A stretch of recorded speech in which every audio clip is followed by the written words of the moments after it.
je porte en moi celui qui dit un mot et la chose s'accomplit, et la chose s'accomplit.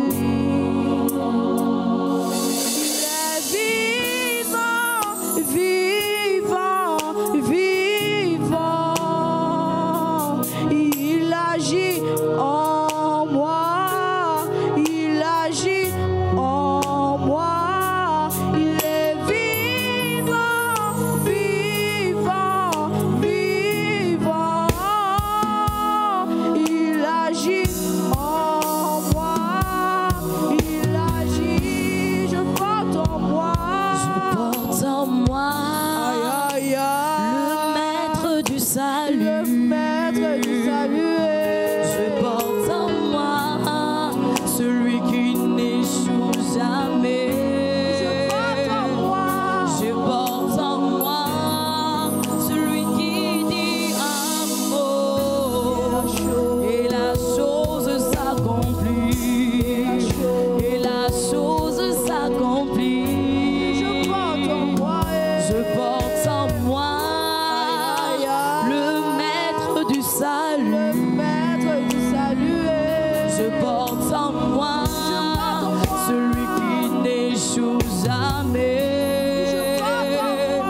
Je porte en moi celui qui dit un mot et la chose s'accomplit.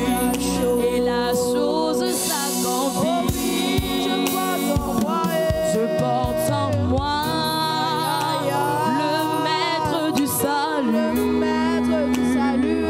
Je porte en moi la nature divine. Oh oui, je porte en moi Je porte en moi celui qui dit un mot et la chose s'accomplit. Et la chose s'accomplit. il est vivant, vivant, vivant. Il agit en moi, il agit en moi. Il est vivant, vivant, vivant. Ah, il agit.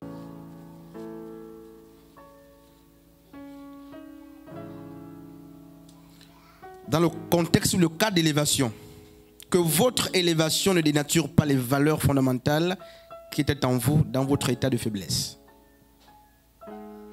Que votre élévation ne vienne pas dénaturer les valeurs fondamentales qui étaient en vous dans vos états ou votre état de faiblesse.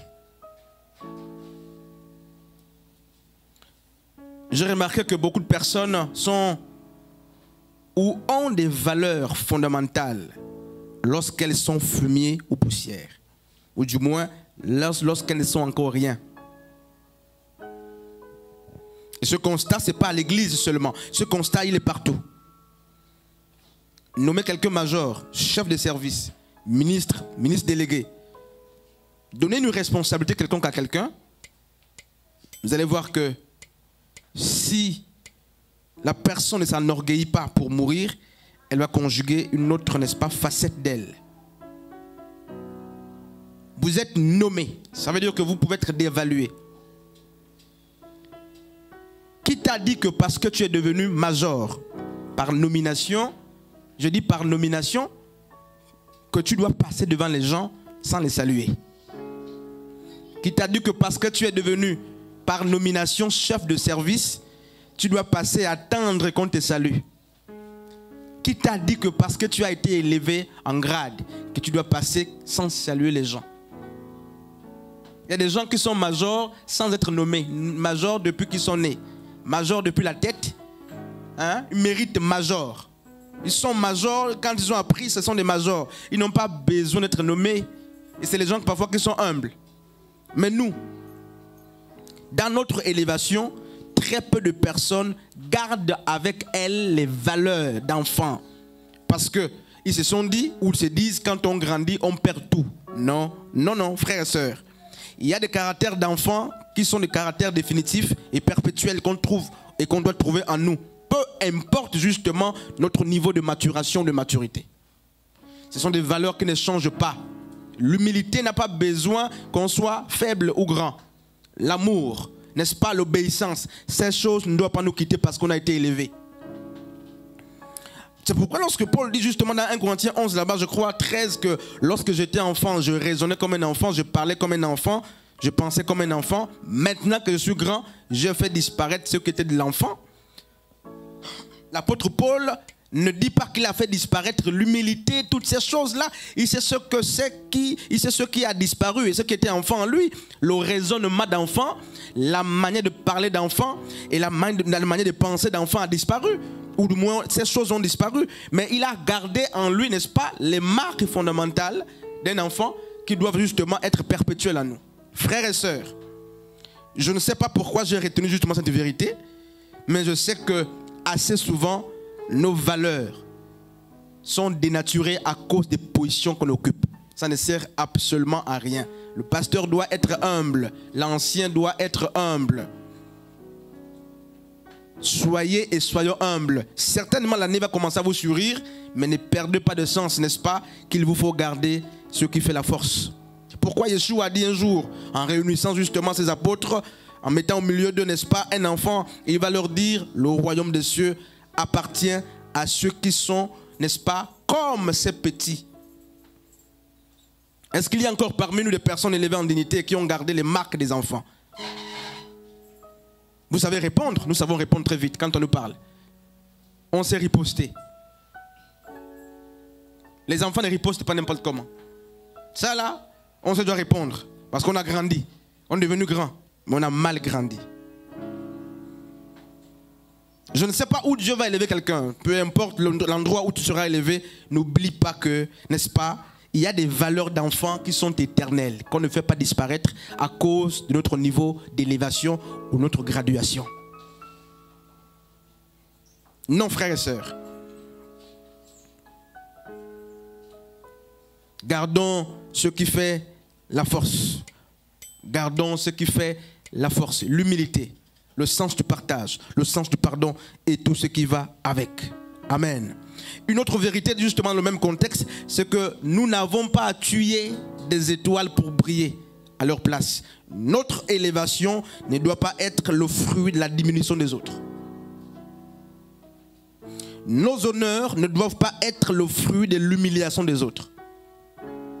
Notre visibilité ne doit pas être le fruit de l'effacement des autres. N'éteignez jamais les autres pour que vous soyez à votre tour allumés. Et n'effacez jamais les autres pour que vous soyez vus. Vendredi, j'étais à l'université, j'ai dispensé un cours sur la cartographie des risques. Et j'ai là-bas à l'université croisé un frère, un ami de vieille date, qui a longtemps cherché mon numéro et qui voulait l'avoir par le truchement d'une sœur qui était avec nous, qui n'est plus. Il va me dire que j'ai demandé à une sœur qui était avec vous, que je connais, d'ailleurs que j'ai tenu, ton numéro. Mais elle me l'a refusé, ne voulant pas que je publie tes enseignements. Te toucher. C'est un frère avec qui j'ai fait la première, il a repris et puis je suis passé. Donc c'est un ancien, on a pris à l'excellence ensemble, c'est un ancien condisciple. Il me dit, j'ai demandé longtemps ton numéro à telle sœur, que je vais te le nom par discrétion. Mais elle me l'a refusé, ne voulant pas que je publie tes enseignements. Et je lui ai même dit que, oh, nous sommes des frères. Je fais ma parenthèse. Regardez, frères et sœurs. Et puis, j'étais à la maison en train de chercher à comprendre cet épisode. Je me suis dit, mais quel cœur avons-nous, nous les chrétiens? Quelle haine, quel niveau de cœur avons-nous? Nous voulons effacer les autres pour qu'on soit présenté. Nous voulons que les autres diminuent pour qu'on croisse. Nous voulons qu'ils s'éteignent pour qu'on brille. Non, frère, nous n'en avons pas besoin. Tu n'as pas besoin d'éteindre une étoile pour que ton étoile brille. C'est une fausse lumière que tu vas émettre. Une lumière justement qui a sur ses mains, n'est-ce pas, le sang des innocents. On n'a pas besoin. Et j'aimerais justement pour preuve prendre l'histoire, n'est-ce pas, de David. Et nous poser une question simple. Comment David a-t-il fait pour être roi? Finalement, lui qui a été 3 fois oint. Comment a-t-il fait pour être roi? Et je nous propose justement d'examiner, n'est-ce pas, les 2 camps que j'ai pu dresser. C'est qu'après la mort de Saül, je pense que les anciens connaissent l'histoire. Après la mort de Saül, un nouveau chapitre s'ouvre. Et il y a la guerre entre le camp de Saül et le camp de David. Et du côté justement de Saül, il y a Abner qui était général. Et du côté de David, il y a Joab qui était aussi général. Alors qu'est-ce qui va se passer? Abner va prendre justement Istophel, le fils justement, le plus petit enfant de Saül, pour le placer roi sur 11 tribus en Mahanaïm, d'un côté.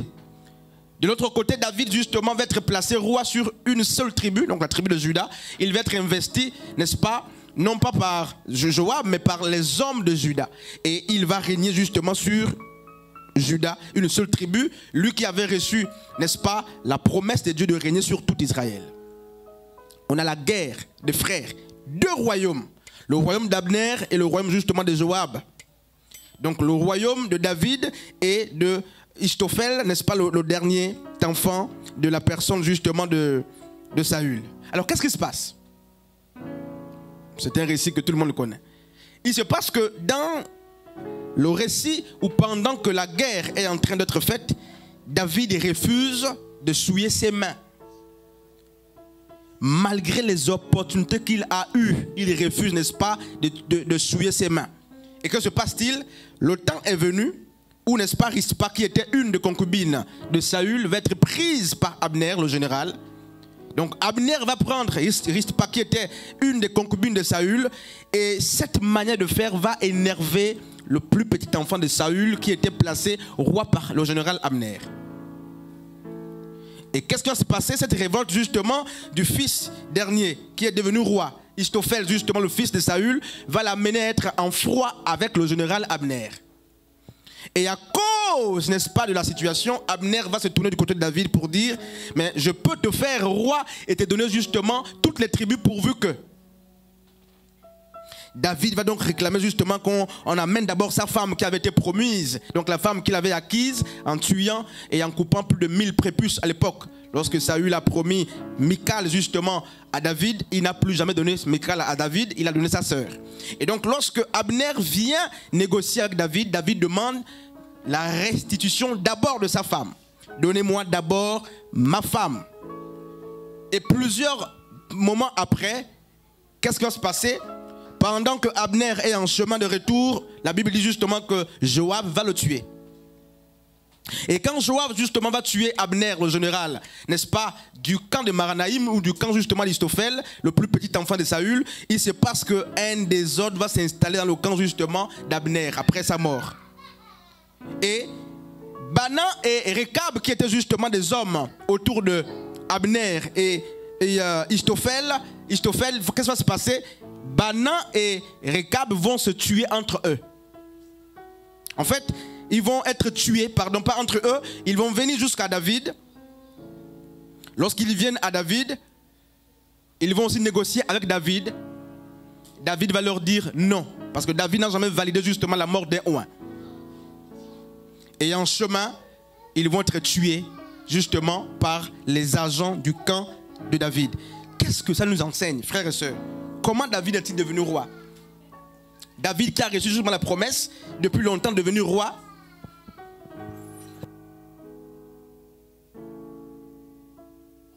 C'est les démons qui sont agités dans les gens, les petits esprits.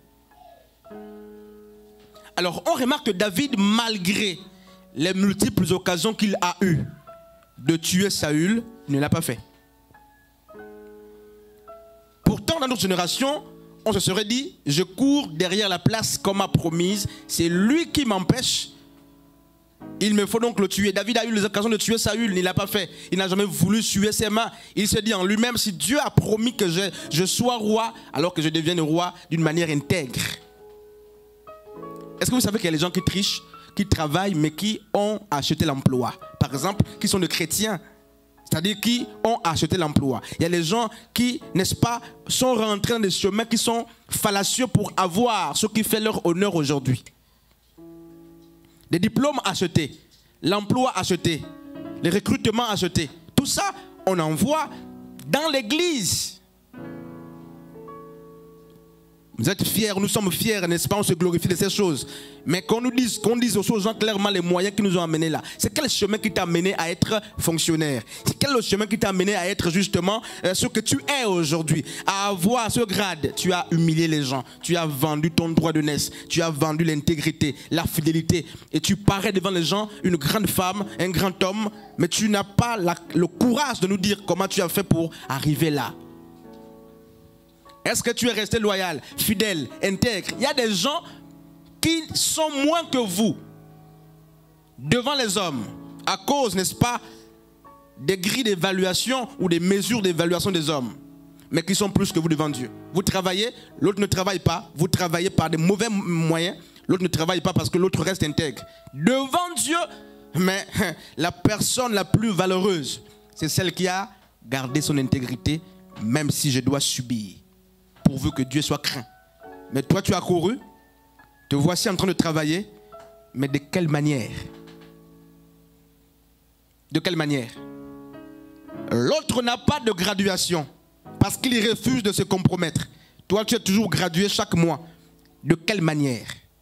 Est-ce que tu es capable aussi de dire en vérité, voici les méthodes que j'ai prises. C'est les méthodes dignes et loyales, intègres. L'autre est capable de dire, je n'ai pas d'avancement parce que je refuse d'être corrompu, parce que je crains Dieu. C'est pourquoi je suis à ce niveau. Cette personne en réalité qui paraît moins que vous devant les hommes est plus que vous. Et vous le savez et Dieu le sait. Si Dieu t'a promis un emploi, alors attends cet emploi dignement. Si Dieu t'a promis une graduation, attends cette graduation dignement. Si tu prends un chemin qui ne craint pas Dieu, c'est un déshonneur. Et je voudrais que le jour que tu témoigneras, que tu nous dises aussi les moyens que tu avais pris pour en arriver là. Sinon le témoignage ne sert à rien si tu nous caches la vérité. La vérité et l'essence, c'est dans les moyens que tu as utilisés. Être chef donc c'est une bonne chose. Mais sois le chef comme David. Il a dit, je ne tue pas pour devenir chef. Je ne tuerai pas pour devenir chef. Il a refusé de le faire. Et je demandais à Dia de lire Matthieu chapitre 2 matin. Parce que je voulais tirer un enseignement. Et on nous montrait l'épisode justement de la naissance de Yeshua. Je vais finir quelque part ici certainement. Les mages annoncent la naissance d'un roi pendant qu'un roi est en train de régner. Et les mages vont même passer par justement le palais de ce roi, Hérode. Et puisque je termine ici, je voudrais vraiment que quelqu'un comprenne ce qui se passe. Les mages vont adorer ou rendre hommage à un roi pendant qu'il y a un roi sur le trône. Et le roi qui est sur le trône n'est-ce pas, tremble à l'idée qu'un autre roi est né. Et il va livrer une guerre fratricide. Il va demander qu'on tue même tous les enfants, justement, qui étaient en bas âge, du moins, qui avaient, n'est-ce pas, la même génération que ce roi. Né, ce nouveau roi né. Est-ce qu'il y a aussi parmi nous des gens qui tremblent à l'idée qu'un nouveau roi arrive, qu'un nouveau oint arrive, n'est-ce pas, qu'un nouveau roi est né? Hérode, jaloux de la gloire des autres.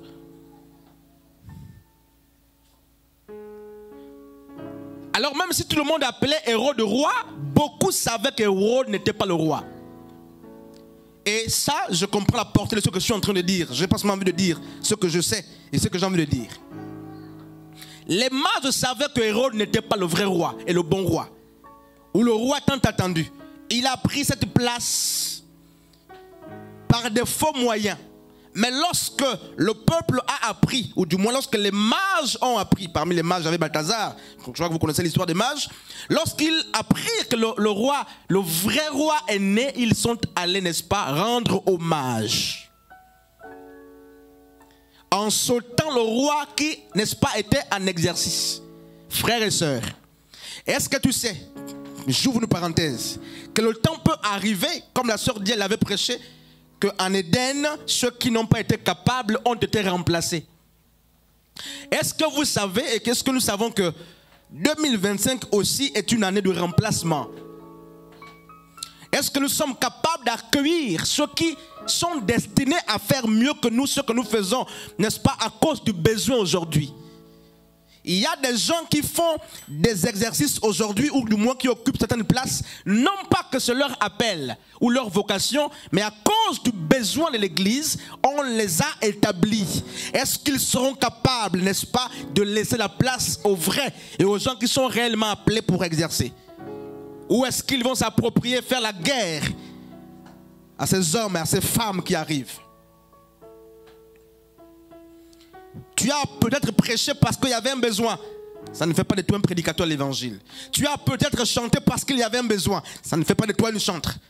Mais le jour que la chantre arrive, ou le chantre arrive, je te dirai de quitter la place. Est-ce que tu seras capable? Ou du moins je dirais mieux, on te dira de quitter la place. Parce que jusque-là, tu as joué un rôle à cause du besoin. Non pas que c'est ta vocation, ce n'est pas là que Dieu t'appelle. Mais la personne qui doit jouer à ce poste est arrivée, tu dois sortir. Parce qu'on veut gagner. On ne fait pas avec toi parce que c'est forcément ta place que tu occupes. On fait avec toi parce que certainement à cause du besoin de l'enjeu de l'heure. Et ça, c'est un message pour nous tous. Les responsabilités pour lesquelles on se vante aujourd'hui, ou les travaux qu'on refuse de faire bien aujourd'hui, peut-être qu'on les fait parce que nous sommes justement là comme plan B, c'est-à-dire nous sommes là à cause du besoin.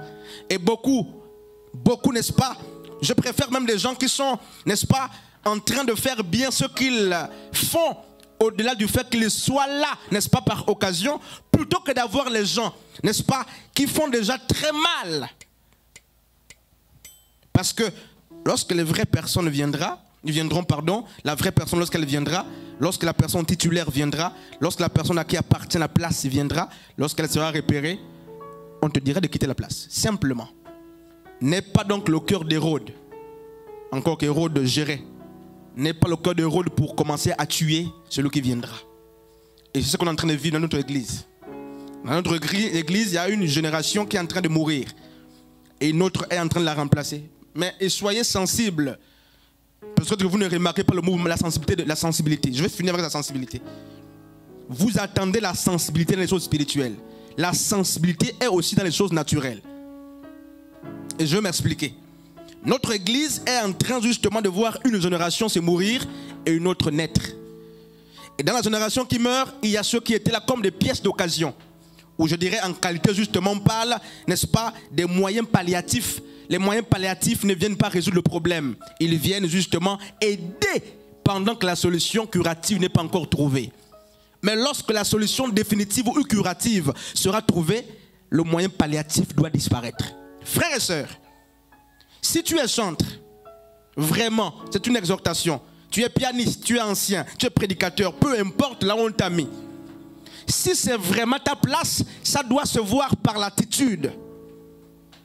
Je préfère encore les gens qui chutent à cause du problème de maturité. Mais pas les gens qui se révoltent eux-mêmes, qui savent que c'est ma place, mais on s'amuse. Je te promets, et l'Église te promet, avec moi, Dieu te promet, frères et sœurs, que le jardin d'Éden qui est gardé par Adam et Ève peut être gardé par 2 anges. Et lorsqu'Adam et Ève ont voulu s'amuser, 2 anges ont pris la place et avec des épées flamboyantes, ils étaient là. Lorsque Saül est envoyé en mission par Dieu, Dieu lui dit, voici les instructions, ne ramène rien de la déportation, de la guerre, pardon. Lui, il va choisir les bêtes grasses, tout ça. Depuis ce jour, il a été disqualifié. Je dis depuis ce jour, il a été disqualifié. Et un autre homme était monté dans le cœur de Dieu. Mais il était toujours roi, un roi en fonction, mais disqualifié devant Dieu. C'est possible. Alors, ces jeunes gens, nous qui nous amusons, parce qu'on croit être incontournable, Sœur, Dieu nous a rappelé qu'on peut nous remplacer. Dieu peut nous remplacer. Nous ne sommes pas irremplaçables. Et surtout si tu es une pièce d'occasion à l'église. C'est-à-dire que ce n'est pas péjoratif ce que je suis en train de dire. Quelqu'un qu'on utilise, qui n'est pas à sa place, mais qu'on utilise à cause du besoin. Est-ce que tu sais que le micro que tu tiens là, le temps peut arriver, tu ne le tiendras plus jamais parce que la personne destinée au micro arrive. Pourquoi ne pas profiter à travailler? Peut-être que quand le temps viendra, tu seras, n'est-ce pas, gracié. Pourquoi vous enorgueillir? Pourquoi faire avec assez de négligence ce qu'on demande de faire? Pourquoi? Ce qui vaut la peine d'être fait doit être bien fait. Si vous ne voulez pas faire, ne faites pas. Mais lorsque vous prenez le soin de faire, faites bien les choses. Tu es responsable, mais tu bafoues tout. Tu as l'évangélisation, pas d'âme à mener. À l'intercession, aucun sujet de prière, n'est-ce pas? Tu es prédicateur, pas de thématique. Tu es ancien, pas des actions concrètes. Chantre, pas de composition, pas d'inspiration. Frères et sœurs, toutes ces choses, si on s'assoit sur notre rendement, on peut se dire, soi-même, à soi-même, pas quelqu'un. Certainement, ce n'est pas ma place. Si c'est ma place, alors il me faut justement me presser les ménages pour aller plus loin. Peut-être que ce n'est pas ma place. Et il me faut enlever le vêtement.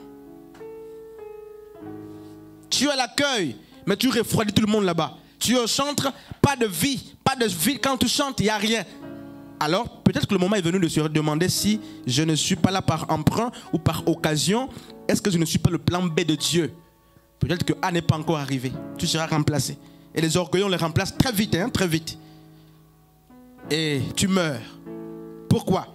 Il y a des vies qui sont attachées au ministère. Comme j'aime le dire, il y a des gens qui n'ont la visibilité que parce qu'ils sont attachés à un ministère. Vous lâchez, Dieu vous lâche.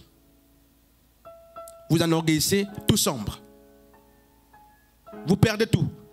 Moi, personnellement, j'ai remarqué que c'est quand je donne que je reçois. C'est quand je donne que je reçois. C'est quand j'apprends à me vider que je reçois. Si je m'enorgueillis à économiser n'importe quoi, ce qu'il ne faut pas économiser, je perds. Les portes se ferment. Même quand vous vivez aussi, ayez, n'est-ce pas, une expérience de vous-même. Si je m'enorgueillis à fermer les poings, rien ne viendra. Mais si je lâche, Dieu fait grâce. Ça, c'est personnel. Mais vous. Donc, quand tu sais que Dieu t'ouvre assez de portes parce que tu ouvres aussi des portes aux autres, tu es obligé d'ouvrir assez de portes parce que tu veux aussi que Dieu t'ouvre davantage de portes. C'est lui qui sait que ces portes d'ouverture dépendent du fait qu'il ouvre les portes aux autres. S'il s'amuse à fermer les portes aux autres, il prend le risque aussi de fermer ses propres portes.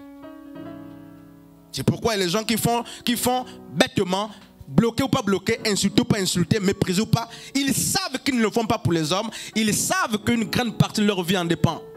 Ils font parce que c'est le canal par lequel ou l'action par laquelle Dieu passe pour faire dans leur vie. Et s'ils cessent de faire, Dieu cesse de faire. Ils sont obligés de faire.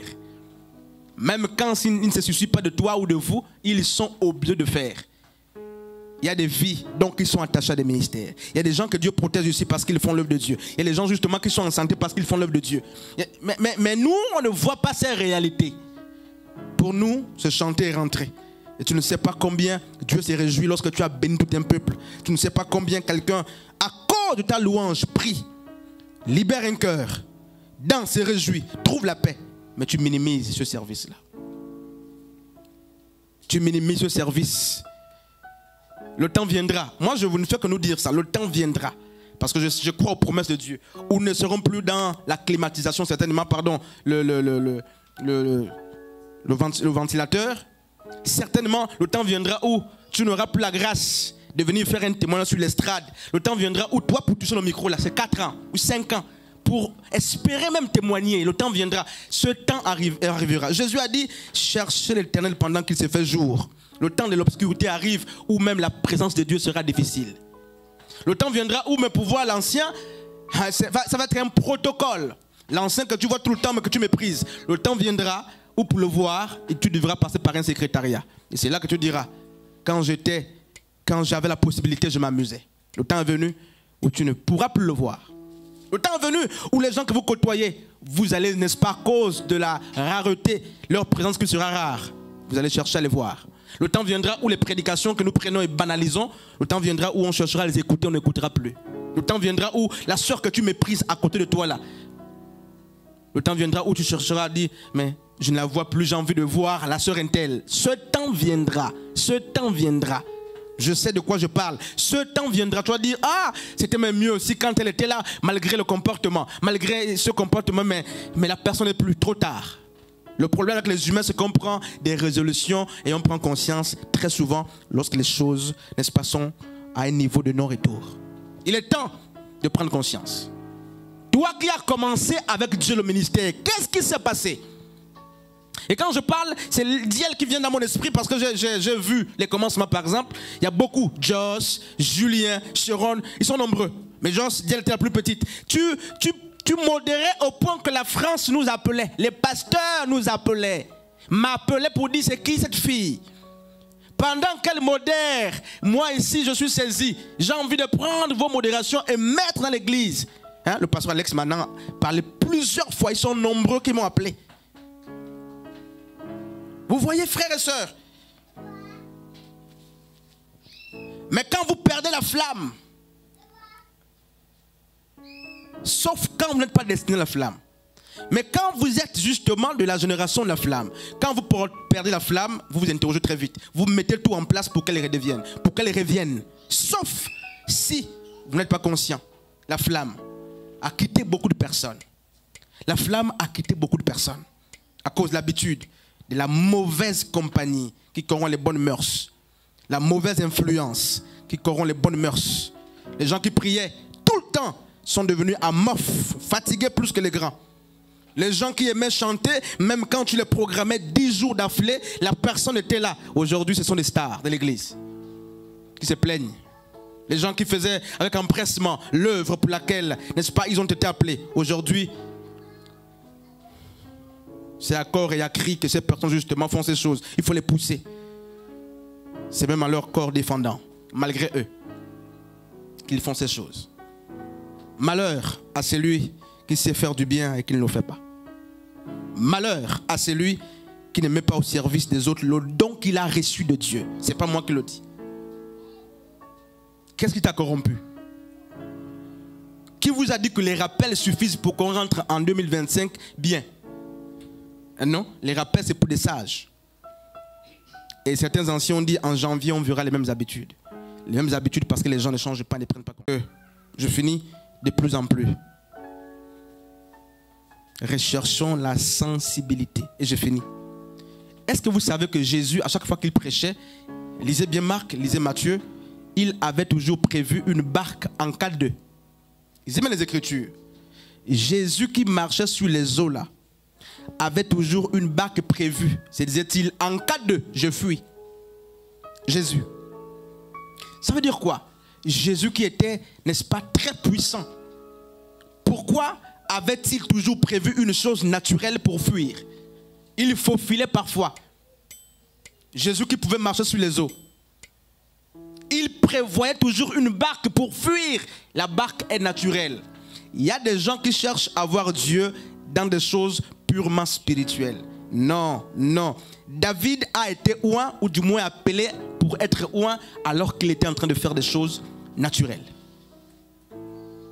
Et dans Exode chapitre 3, on voit que Moïse croise Dieu dans des choses naturelles, dans son service. Il y a des gens qui croient que c'est dans la prière, à l'église, dans les jeûnes, les méditations que Dieu va se révéler à nous. Vous mentez. Faites votre service naturel. Sers bien ton mari, sers bien ta femme, ton homme, ton père, ta mère. Fais ce qui est naturel. Certainement, c'est dans ce qui est naturel que Dieu va se révéler à toi. Et je me souviens que Michée chapitre 2, 5 avait prophétisé, je crois par là, que Bethléem devait justement recevoir la naissance du Messie. Une visitation prophétique spirituelle. Et dans Matthieu chapitre 1er, Matthieu chapitre 2, justement, l'ange apparaît et dit d'une manière miraculeuse à la personne de Marie, tu vas enfanter un enfant. Une visitation spirituelle. Mais lorsqu'il fallait quitter, n'est-ce pas, Jérusalem pour aller se cacher en Égypte, l'ange, n'est-ce pas, est venu dire la même chose justement à la personne de Joseph. Cependant, regardez ce qui se passe. Marie devait enfanter à Bethléem parce que la prophétie disait justement que C'est Bethléem qui devait accueillir le Messie. C'était divinement averti. Mais il n'y a eu aucun signe spirituel ou divin qui a amené Marie et son mari à se retrouver à la terre, qui portait la prophétie, n'est-ce pas, concernant Yeshua. C'était un acte, pardon, n'est-ce pas, naturel, le recensement de Jérusalem, le recensement qui était naturel. Et une chose naturelle les amène à accomplir un dessein spirituel. C'est pourquoi, hommes et femmes de Dieu, n'attendons pas voir Dieu seulement dans des choses spirituelles. Il y a des gens qui pensent que Dieu va se déployer seulement quand il prie, quand il prêche, et qui négligent le service quotidien de faire ce qu'il faut faire tous les jours et de bien faire. Ils oublient que Dieu a croisé David alors qu'il était en train de perdre le troupeau de son père. Donc c'est quand vous décorez là que Dieu peut apparaître, que vous trouverez grâce. C'est quand vous, peut-être chanter, vous avez dit que c'est naturel. C'est quand vous êtes en train de laver votre linge, faire à manger à votre mari, à vos enfants, dans des choses naturelles. C'est peut-être là que Dieu va apparaître. C'est peut-être là que Dieu va vous parler. Frères et sœurs, j'ai honte, j'ai mal.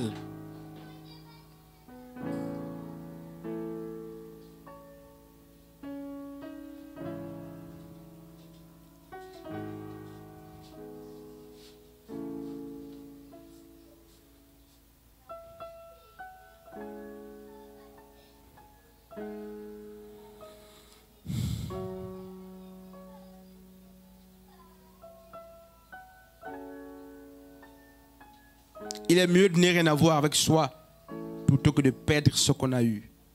Je préfère des hommes qui n'ont rien jusque-là et qui cherchent à posséder plutôt que des hommes qui en avaient, qui ont perdu et qui cherchent à reconquérir.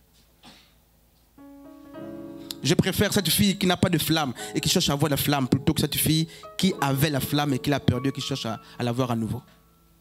On ne bâtit pas facilement, frère. Les gens qui savaient intercéder, qui ne savent plus intercéder. Les gens qui étaient prompts à la prédication, qui boudent la prédication. Les gens qui étaient prompts au service, qui boudent le service. Ce n'est pas qu'ils boudent le service. Ils veulent qu'il leur soit fait selon ce qu'ils veulent et ce qu'ils ont résolu dans leur cœur. Ils veulent qu'on leur dise de faire ce qu'ils aiment bien faire et qu'on s'aligne, n'est-ce pas, en fonction de ce qu'ils veulent. Ils ne veulent pas recevoir des instructions de l'extérieur. Cette génération va passer, une autre viendra. Je nous promets, une autre génération viendra. Et moi, je sais qu'une autre génération viendra. D'ailleurs, ça c'est lit. Si vous savez lire les moments, les pendules spirituelles, vous verrez que dans notre assemblée, il y a une autre génération qui vient, une génération meurt. Et celle qui meurt là est dans la maintenance. Et quand on parle comme ça, la voix de la perdition, de la rébellion, des fils de Corée, n'est-ce pas, des Caïens, vous révolte. Ça vous révolte, ça vous pique. Ça pique, n'est-ce pas? Et je sais qu'une génération meurt ici, mourra ici, sauf si elle prend conscience. Et une autre des personnes qui étaient viles ou qui sont viles va naître devant vous et va vous montrer le chemin. Je vous parle prophétiquement. D'ailleurs, elle est déjà née depuis. Peut-être que vous ne voyez pas de tendance spirituelle. C'est toi qui étais là depuis qu'on va enseigner. Et toi qui étais là depuis, tu seras enseigné par un enfant qui est né. Quand je dis enfant, je ne néglige personne, mais du moins en termes de taille dans la foi, qui est né après toi. C'est lui qui te montre le chemin. Restez calme, vous verrez. Jouons et on verra. Mais nous, dans notre génération, quand ces choses arrivaient, on fuyait. On se mettait au travail. Il ne faut pas que celui qui est né hier par le baptême vienne. Celui qui est passé par le baptême hier vienne.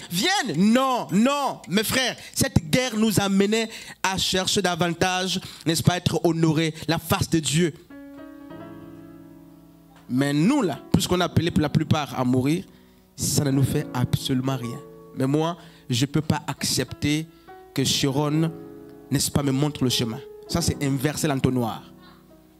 Elle peut enseigner, montrer la lumière, mais pas devenir justement le chemin de l'église. Ça, c'est l'inverse. Israël est en train de naître. Qui de nous va accepter que Israël se pointe ici pour nous enseigner et nous sommes là ici? Ça, c'est des choses qu'on fait dans la maintenance. Les pères restent les pères. Et lorsqu'un enfant fait le travail du père ou un petit frère doit faire le travail d'un grand frère, ce n'est pas normal. C'est vilain, c'est gênant.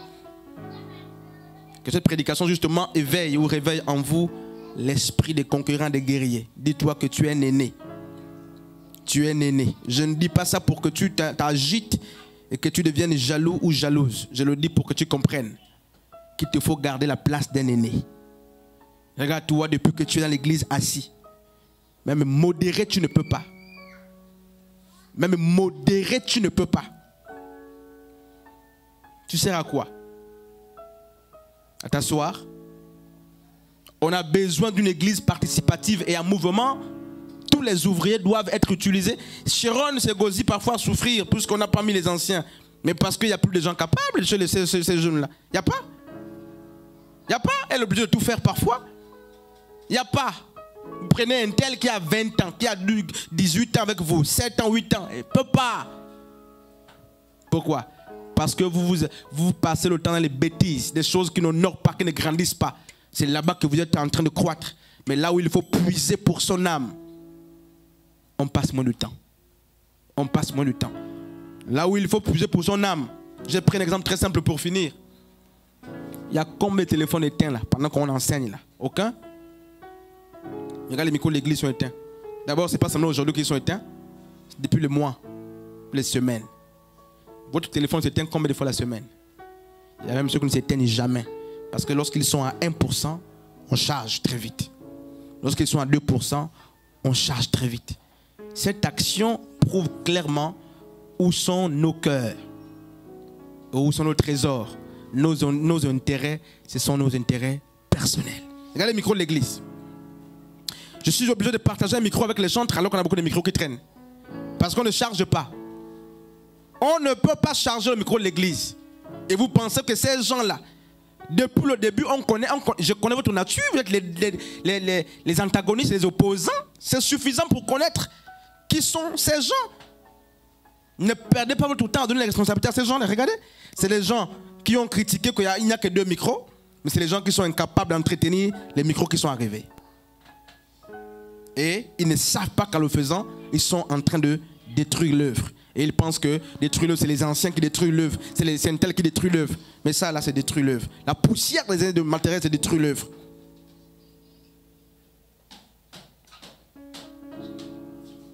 Je vais finir par ici. Peut-être que c'est la dernière prédication justement de l'année. Et peut-être que Dieu a voulu qu'elle prenne cette tournure. Je crains qu'en 2026, que ce soit ici ou ailleurs, qu'on revienne avec le même discours. C'est ça la crainte. Qu'on dise oui, oui, oui, oui, et puis on revient à la même place. C'est possible de revenir.